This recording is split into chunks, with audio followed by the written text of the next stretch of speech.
Some of the wildest and weirdest weapons can appear in video games, catering to our power fantasies while being fun to use. However, as cool as some may look, they're not all meant for real-life usage. In fact, some of them might outright suck when brought into the real world. Let's take a look at 14 weapons that fall into this trap. Metal Gear Solid 5: The Phantom Pain, Bionic Arm. Let's be real, the technology for propulsion systems and prosthetic arms isn't there. Ditto for effectively shocking, exploding, or teleporting someone. So while the bionic arm in Metal Gear Solid 5: The Phantom Pain would be heavy enough to hit someone in real life, it's not going to be more effective than a gun. We could see it making an effective clubbing weapon while being sneaky, but again, there are more practical and compact weapons for that. Even if you manage to translate all of its in-game functions to real life, it would require an absurd amount of maintenance on top of better alternatives being available. Double Dragon Neon, Hairpick. At least in Double Dragon Neon, the hairpick is capable of doing 1 damage to an enemy upon flicking it at them. Unless you possess the pencil-foo skills of John Wick, a hairpick is far from your best weapon in the real world.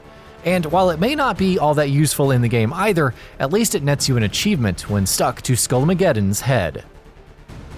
Final Fantasy VII: Cloud's Buster Sword.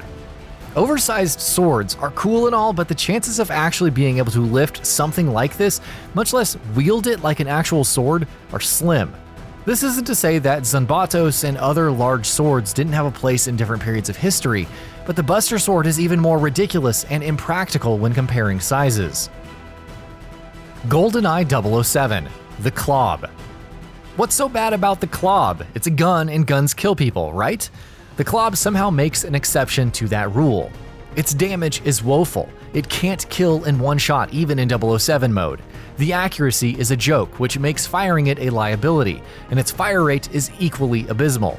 Is it better than nothing? Probably, but even someone with a rock and decent aim is more dangerous than the Klob. Monster Hunter, Hammers.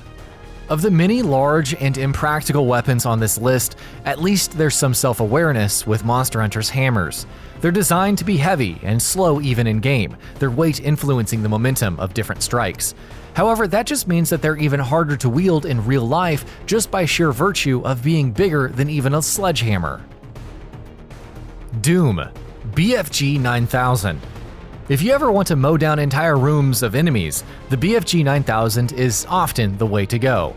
However, while the Doomslayer or even the Marine is capable of wielding it with little problem, your average person would be ruined by the recoil. That's not even taking into account the splash damage, which would probably kill you. It's also, surprise surprise, big and unwieldy, making it tough to aim properly in an actual firefight. Bloodborne, Logarius' Wheel. We'd imagine that hitting someone with a giant wooden wheel would hurt in real life. Alas, Logarius' wheel has other problems. While its good arcane damage and strength scaling makes it fairly versatile, powering up the weapon is done at the expense of one's health. It will basically kill you if you try using it that way. Beyond this, file this as yet another case of impractical to use in real life on account of size. The Legend of Zelda: Breath of the Wild. Most weapons. Hot take, almost every weapon in The Legend of Zelda: Breath of the Wild would be ineffective in real life. That's because they'll basically break after a set number of uses. Yes, some weapons have increased durability, but they still wear down much faster than your average sword or bow. Heck, even the Great Master Sword has a limited amount of energy after which it must be recharged unless you have the Master Trials DLC. So while that Great Flame Sword or Ice Rod can be fairly powerful, they're reduced to nothing in a short matter of time. Silent Hill 2, Pyramid Head's Great Knife. The knife is so large that even Pyramid Head prefers dragging it around. Granted, that's more for the creepy effect, but while Pyramid Head is capable of wielding it as a sword, you have to remember that he's Pyramid Head. Not many people could possess the raw strength to heft this sword around, much less swing it in an effective fashion. It's Cloud's Buster Sword all over again. Dark Souls 3, Ringed Knight Paired Greatswords. When you first encounter Ringed City Knight wielding these pair of greatswords, you're appropriately taken aback. Firstly, how dare the game throw this at you before the next boss? Secondly, how cool are these swords, especially the combos that can be performed? Unfortunately, they fall yet again into the too large to be practically useful department. It's even worse here because you have to wield a greatsword in each hand. Good luck wielding one with both hands. Fallout 4, FATMAN. Here are 3 likely things that will happen if you use a FATMAN in real life. 1. The weapon will fall apart due to how shoddily it's made. 2. The mini nuke will fall out and kill you due to how shoddily the weapon is made. Or 3. You'll fire it and die in the ensuing explosion or fallout, whichever catches up first. Deus Ex, PS20.